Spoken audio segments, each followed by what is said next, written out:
إذا كان عبدون عايش لحظات مع الموت، فمعانا بطل تاني هو كل يوم بيروح جنب الموت بحكم شغله. تعالوا مع بعض نشوف التقرير ده.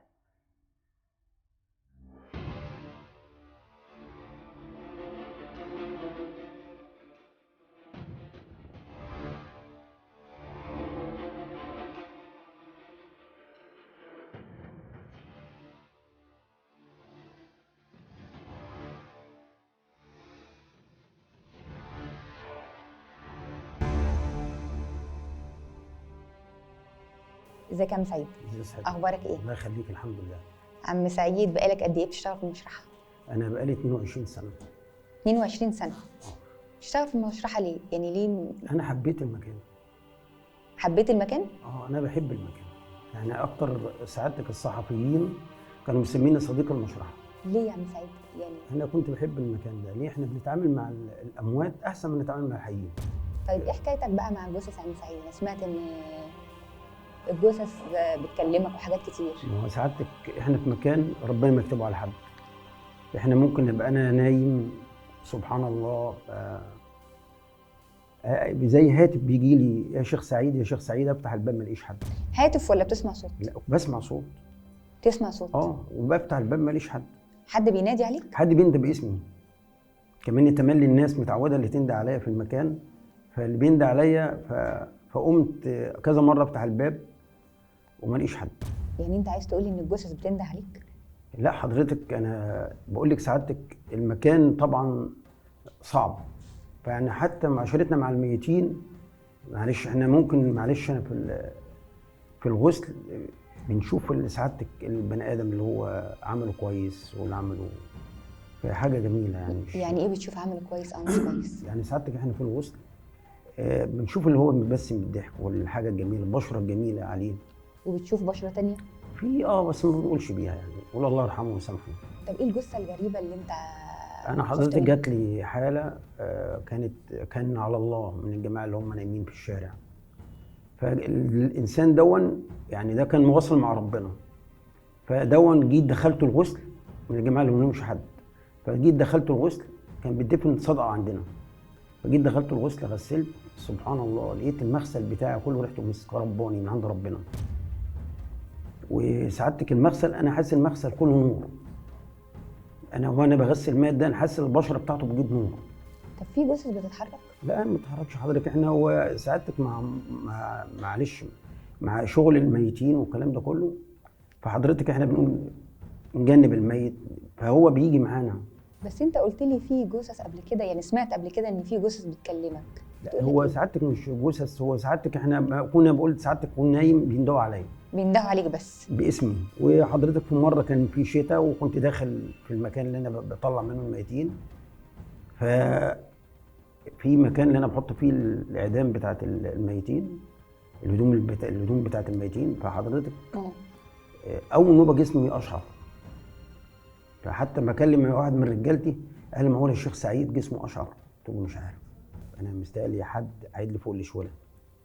طب لما بينادوا لك الميتين ما بتخافش يا عم سعيد؟ لا ما بخافش. بقول لسعادتك انا معاشره الناس دي، يعني انا بحب الميتين عن الحيين. الميت مش هيأذيني. اما سعادتك الناس اللي بره ما هو بينادي لك يا عم سعيد، بتدور في اذيه الناس، تأذي الناس، تعمل الناس. اما الناس دي ما بتأذيش حد. طب ايه الجثه اللي انت خفت منها؟ حسيت انك انا خايف؟ اكيد كل انسان بيخاف. لا والله حضرتك، انا بالنسبه لحضرتك اللي هم الاطفال الصغيرين اللي بيصعبوا عليا. يعني في مره جالي عريس وعروسه كانوا في الزفاف، وحضرتك انا غسلت الميت ده، والحاجه اللي هي مراتي الحاجه ام عاطف مشهوره برضو، يعني هي بتغسل. فجت غسلت الميت. فصراحه انا اول نوبه يعني في المغسل كنت ببكي، الناس كانوا مليين بالحنه بتاعت ايديهم. كان منظر صعب.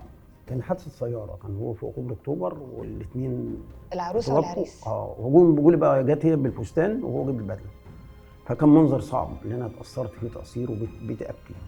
بتحس ان في ناس بتخاف منك يا عم سعيد عشان الشغله بتاعتك؟ سعادتك انا لما اكون رايح مكان وبقول لهم انا الشيخ سعيد كبير المغسلين بتاعه المشرحه، بحس اكنك خايفين. انا في مره حضرتك كنت راكب عربيه ميكروباص، كنت ببدله الشغل، وبدله الشغل مكتوب فيها كبير المغسلين المشرحه. فحسيت الناس سابت الكراسي وقامت من قدامي. طب ايه المواقف اللي ضايقتك؟ انا دي يعني انا بعمل عمل خير وبعمل عمل طيب وعمل كويس، المفروض الناس ما تخافش مني. دي مسيرنا هنموت، مفيش حد هيخلي في الدنيا. الناس عايزه تعرف منك اغرب المواقف اللي حصلت معاك وانت بتغسل. ايه اغرب يعني ايه اغرب موقف حصل معاك مش قادر تنساه؟ هو حضرتك كان في ام وطفل كانوا جايين في حادثه سياره، فحضرتك كنت انا بقلع الطفل الصندل، فكان لابس الصندل اللي هو بيزمر ده، فانا اتخبط في ايدي، لقيت الصندل بيزمر برضه، اتضايقت. يعني سعادتك في صحفيين كتير تقول لي معقول الشيخ سعيد عيط؟ قلت له لا لازم اعيط. انا حضرتك كنت في مره جايب سعادتك سندوتشين وباكل ولسه بفتح السندوتشين ولقيت ام بتعيط على ابنها. مسكت السندوتش وقمت راكنه، تسد نفسي عن الاكل. يعني ازاي انا بقى ليا نفس اكل وانا شايف الناس حزينه؟ اول ما بتروح بقى المشرحه بتشتغل بتعمل ايه؟ اول ما اروح المشرحه السليم ببعت الرجاله تنظف وتعمل الصنة النظافه وتمام التمام، ونبتدي نحضر الميتين اللي على الكشف اللي هي التشريح، او في ميتين غسل بنبتدي نحضرها. طب يا عم سعيد، لما حد بيقول لك، لما الميتين بينادوا لك باسمك، ما حاولتش تسال مثلا حد ان انا الميتين بتنادي عليا باسمي، انا متهيألي، طب تعالوا اسمعوا؟ يعني حد تاني بيسمع ان حد بينادي لك، ان الميتين بتنادي لك، ولا انت بس اللي بتسمع؟ كتير يعني مع حضرتك في صحفيين كتير يعني بيقول لي هناك ازاي بينادوك؟ قلت لهم انا بنام وسبحان الله يكون عندي شغل وبنام في المشرحه. يعني انت الوحيد بس اللي بتسمع ولا في حد من العمال اللي عشان شغالين انا معاك؟ بنام، عشان انا هم الاسم ده حضرتك متكرر على طول. طبعا مفيش حد من الرجاله هناك مشهور زي ما انا اكون اي حد، لازم انا اللي بقابله وانا اللي باخد صوره التسريح وانا اللي بحضر الجثمان على الغسل والكلام ده كله. فبخلي الرجاله هم لما بيجوا فين الشيخ سعيد، فالصوت ده متكرر على طول. الصوت بيبقى واضح؟ يعني لما حد بيقول ايه ميتين بينادوا لك عم سعيد، بيبقى واضح ولا صوت بسيط؟ لا هو صوت زي يعتبر صوت جاي من بعيد. بتعمل يعني اللي بيندالك اكنك جاي من بعيد، الصوت مش قريب ليك. بتعمل انت بقى ايه يا عم سعيد في اللحظه دي؟ انا ما كده حضرتك عادي، ما انا كده خلاص فتحت الباب يعني بتخش تشوف؟ بطمن يكون حد بيندى عليا، ما بلاقيش حد بقى في الباب وبنام تاني. عم سعيد، طب عايز اسالك سؤال، نظرتك للموت عامله ازاي؟ بالنسبه للموت ده مفرق الاحباب. بتخاف من الموت؟ لا حضرتك لا، الانسان المسلم ما بيخافش من الموت، الانسان المؤمن ما بيخافش من الموت. تقبل حد من ولادك يشتغل؟ انا حاولت ان انا اجيب اي حد من ولادي. رافضين؟ رافضين في نهايه كلامنا يا عم سعيد، ايه اغرب جثه قابلتها في حياتك؟ في اللي هو سعادتك كان شهيد، اللي هو كان جاي من التحرير، الشهيد المبتسم اللي الصحفيين كتبوا عليه الماده، كل ما افتح باب الثلاجه الاقيه يبص لي ويضحك. بيبص لك ويضحك؟ والله الماده برضه مش ناسيه، كان شاب صغير كده، كان هو جميل قوي. حتى في قناه تقريبا هي اللي دفنته، ما كانش حد جاله.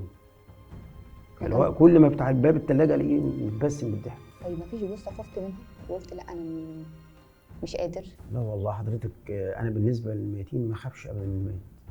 لا يعني حسيت ان لا شكل مرعب، لا انا قلبي مقبوض. احنا بيجي لنا سعادتك الميتين اللي هي معلش في حاله التعفن مدوده وبتاع، وبنشتغل بامر الله فيها وربنا بيوفقنا فيها وبنطلعها مستوره وتمام، حتى لو مات جاي مبهدل نستوره لله ويطلع قدام الاهل مستور وتمام تمام.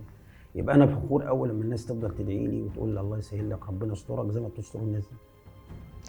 عم سعيد، في نهايه حلقتنا احنا بنشكرك. تحت امرك يا فندم. ربنا يخليك. احنا خدامين حضرتك. شكرا يا عم سعيد. تحت امرك، تحت امرك يا فندم.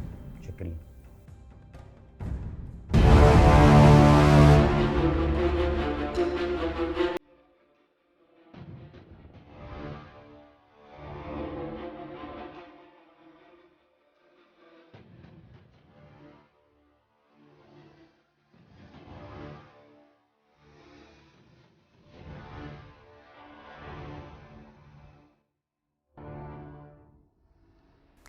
شفت الراجل قال لنا ايه؟ قال لنا ان بعد الجثث كانت ريحتها حلوه. ده معناه ايه؟ معناه اللي هتعمله في حياتك هينعكس عليك بعد ما تموت. فخلي بالك من تصرفاتك، خلي بالك كويس جدا من تصرفاتك قبل ما تقول فات الاوان. نشوفكم ان شاء الله الحلقه الجايه وفي حكايه كل باب.